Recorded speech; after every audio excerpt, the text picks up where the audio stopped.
Lord Firestone y la señorita Brown. Sagas solteronas. 8 por Olympia Russell. Capítulo 55.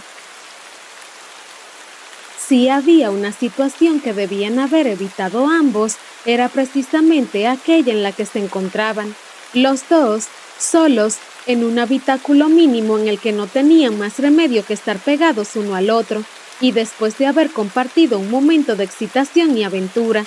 Eran las condiciones perfectas para que sucediera lo inevitable, pero ambos estaban decididos a que no ocurriera. Por eso, en cuanto el coche comenzó la marcha, lo primero que hicieron fue pegarse al lado contrario al que estaba el otro.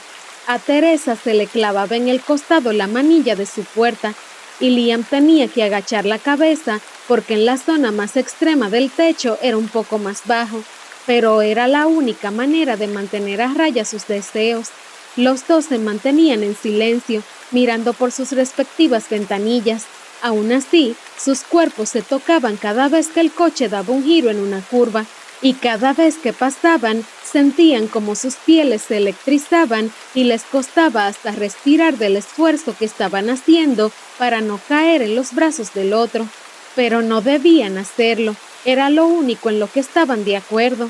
Ahora bien, el viaje estaba siendo lento. A esa hora aún había mucho tráfico en las calles de Londres y la situación era especialmente incómoda, así que a Liam se le ocurrió decir algo para rebajar la evidente tensión. Teresa, ya sé que te lo he dicho más veces, pero no quiero despedirme, esta vez definitivamente, sin reiterar mis disculpas por lo mal que te he tratado con anterioridad. Te juzgué sin conocerte y te juzgué mal. Eres libre de hacer con tu vida lo que quieras sin que nadie te juzgue por eso y... Era un tema al que le había dado unas cuantas vueltas últimamente.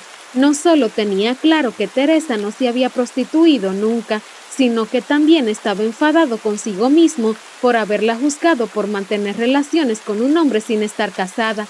Él lo llevaba haciendo constantemente desde sus 20 años. Y sí, era cierto que la sociedad juzgaba diferente a las mujeres de los hombres, pero él no debía hacerlo. Él era un caballero y Teresa la mujer más valiente y admirable que había conocido nunca. No tenía derecho a juzgarla. Eso era lo que quería transmitirle antes de despedirse de ella. No podían ser nada más porque él se lo había prohibido a sí mismo, pero Teresa no tenía nada censurable. Al contrario, no esperaba una respuesta especial de ella, solo lo había dicho para perdonarse a sí mismo, pero ella respondió sin apartar la mirada de la ventanilla, sin mirarlo, y lo que le dijo fue lo más duro que había escuchado en su vida. Aquel hombre me estaba violando. Liam entendió, de repente, qué es lo que había ocurrido 15 años atrás. Entendió la mirada de ella. No era indiferencia, era miedo, terror, seguramente porque el hombre la apuntaba con una navaja. Entendió por qué estaba en el suelo en una esquina. Aquel hombre la había arrastrado al lugar y entendió por qué ella lo había odiado tanto. No solo la entendió, sino que compartió ese odio hacia sí mismo. Sintió como si alguien le daba un puñetazo en el estómago. Se quedó sin aire y sin palabras. Teresa. Empezó a repetir como una plegaria, la única palabra que fue capaz de articular un rato después, y Teresa dejó de mirar por la ventana y lo miró. El tono de él, la forma en la que la estaba mirando, abrió en ella el mismo efecto que había causado en él su confesión.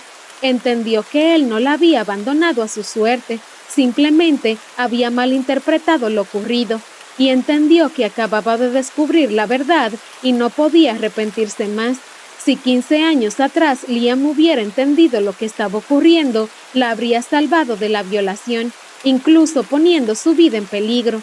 Lo supo y le perdonó, y él se emocionó al ver el perdón en la mirada de ella, y justo cuando llegaban al puerto, se abrazaron, no con deseo, sino como dos almas destinadas a estar juntas cuando al fin se reencontraban después de haber estado perdidas.